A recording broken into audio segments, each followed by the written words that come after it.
말씀 앞으로 오신 여러분을 환영합니다.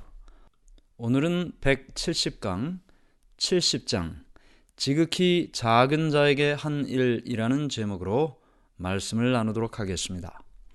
70장은 내 형제 중에 지극히 작은 자라는 제목으로 기록이 되어 있고, 성경 마태복음 25장 31절부터 46절까지의 말씀을 본문으로 기록이 되어 있습니다.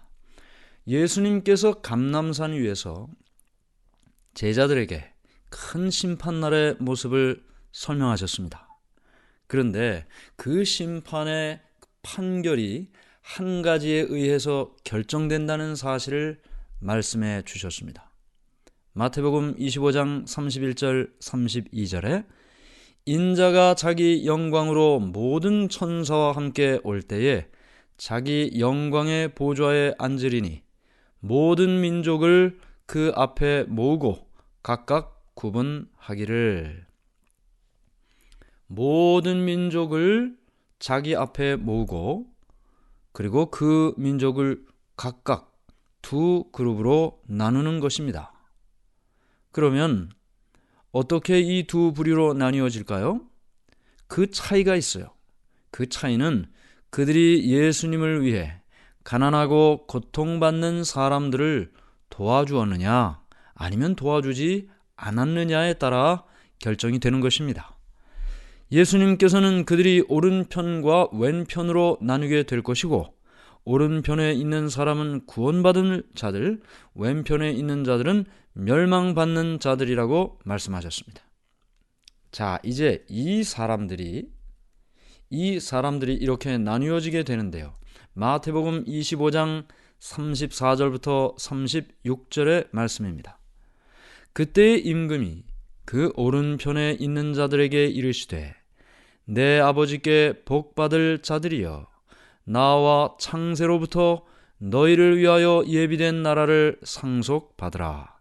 내가 줄일 때에 너희가 먹을 것을 주었고, 목마를 때에 마시게 하였고, 나그네 되었을 때에 영접하였고, 헐벗었을 때에 옷을 입혔고, 병들었을 때에 돌보았고, 옥에 갇혔을 때에 와서 보았느니라. 네, 예수님께서 말씀하셨습니다. 내가 줄일 때에 너희가 먹을 것을 주었고, 목마를 때 마시게 했고, 나그네 되었을 때 영접했다. 그러나 정작 예수님께 칭찬받는 사람들은 자신들이 예수님을 섬겨왔다는 사실을 모릅니다. 어리둥절한 그들에게 예수님께서 말씀하십니다. 마태복음 25장 40절. 너희가 여기 내 형제 중에 지극히 작은 자 하나에게 한 것이 곧 내게 한 것이니라 하시고, 많은 사람들이 질병으로 고통받을 것입니다. 많은 사람들이 가난함 때문에 고생할 것입니다. 많은 사람들이 감옥에 갇힐 것입니다. 주님을 위해 이와 같은 일을 당하는 사람에게 이 세상에서도 100배의 복을 받을 것이라고 약속하셨습니다. 주님의 이름으로 고통당하는 자, 이 세상에서도 100배의 복을 받을 것이다. 예수님의 이름으로 고통받는 사람들의 모습 속에서 예수님을 알아봐야 한다고 말씀하셨습니다. 그들 속에는 예수님의 또 다른 모습이 있는 것입니다. 그 사람들을 돕는 것은 곧 예수님을 돕는 것입니다. 그들은 신학적인 지식이 없을 수도 있습니다. 그러나 하나님이 어떤 분인지 체험적으로 아는 사람이죠. 이방인일 수도 있습니다. 그러나 그들은 친절한 마음을 가지고 자신의 위험과 손해를 무릅쓰고 그들을 섬긴 사람들입니다. 비록 이방인일지라도, 누군가로부터 하나님에 대해 들어본 적도 없는 사람일지라도, 하나님의 율법과 말씀을 들어보지 못했을지라도 그들의 삶을 통해 율법의 정신을 실천하고 살았다면 그들은 하나님의 자녀로서 인정받는 사람이 되는 것입니다. 타락한 사람을 위해, 그들을 위해 행한 친절한 행동과 또 사랑의 행동은 예수님에게 한 것과 똑같이 인정을 받는 것입니다. 이 사람들이 바로 구원받는 사람들이고 오른편에 있는 사람들입니다. 그러면 왼편에 있는 사람들은 어떤 사람들인가요? 왼편에 있는 사람들은 가난하고 힘들게 사는 사람들을 돌보지 않은 사람들입니다. 그들은 자신이 그 사람들을 돌보지 않음으로 잘못한 것인데도 그것조차도 깨닫질 못하죠. 사단은 그들의 눈을 멀게 했고 자신의 일에만 열중해서 다른 사람을 돌아보지 못하게 했습니다. 하나님께서는 부자에게 가난한 사람 도우라고 재물을 주셨습니다. 그러나 그들은 무관심했습니다. 자신들이 그들보다 더 우월한 존재라고 생각했습니다. 그들은 하나님께로부터 받은 축복을 교만과 이기심을 채우는데 낭비했습니다. 예수님께서는 이 모든 것을 바라보시면서 목말랐던 사람은 나였다 하고 말씀하십니다. 이 나그네가 바로 나였다. 아프고 병들었던 사람이 바로 나였다. 감옥에 갇혔던 사람도 나였다.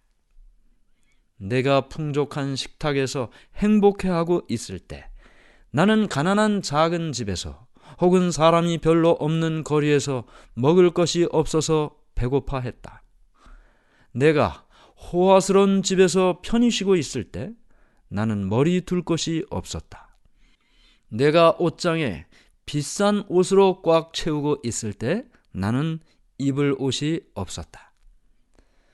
내가 배고픈 사람에게 인색하게 빵 한 조각을 줄 때 그것은 영광의 예수님께 주고 있다는 것을 우리는 기억해야 될 것입니다. 이런 고통당하는 사람들을 통해 주님께서는 나와 함께 계셨지만 나는 주님을 찾지도 그리고 돌보지도 않았던 것입니다. 그래서 마지막 때 예수님께서 말씀하십니다. 나는 너를 만나려고 갔지만 너는 나를 거절했다. 교제하지도 않았다.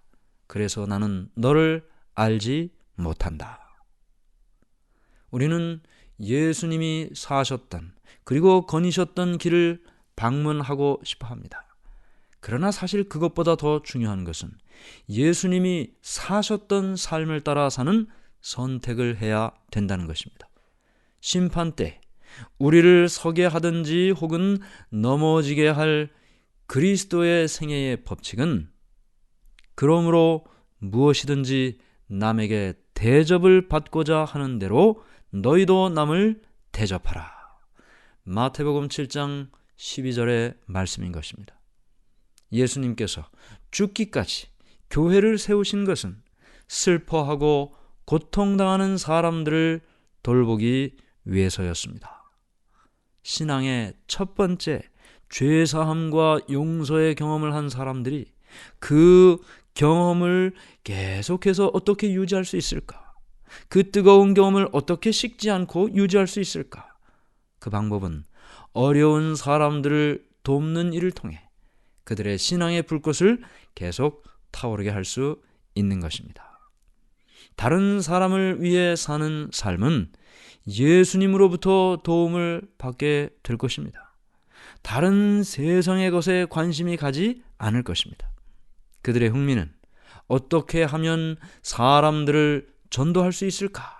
이 일이 될 것입니다. 누구든지 이렇게 살아가는 사람에게는 예수님께서 약속하셨습니다. 출애굽기 33장 14절 내가 정녕 너와 함께 있으리라. 오늘 우리는 예수님께서 세상 마지막에 모든 민족을 그 앞에 모으시고 두 무리로 나누시는 장면을 보았습니다. 오른편에 있는 사람들, 구원받는 사람들입니다. 왼편에 있는 사람들, 멸망받는 사람들입니다. 무엇이 그들을 나누게 했는가? 지극히 작은 자에게 한 것, 그것이 구원을 받든지 멸망을 받게 하는 기준이 되었다. 오늘 우리는 어떻게 살고 있습니까? 주님께서 말씀하신 이 원칙을 따라 사는 우리 모두가 되기를 간절히 바랍니다. 하늘에 계신 하나님 아버지, 하나님의 은혜를 감사하고 감사합니다. 오늘 우리가 이 땅을 살아가며 어떻게 살 것인가? 주를 믿는 믿음으로 살면서 어떻게 실천하며 살 것인가? 그 기준을 보게 하시니 감사하고 감사합니다. 내 앞에, 내 주위에 고통받는 자들, 예수님께서 그들의 모습으로 나에게 다가온 것을 기억하고 그들을 도움으로 그리스도를 돕는 자가 되게 인도해 주시옵소서. 예수님의 이름으로 기도드리옵나이다. 아멘.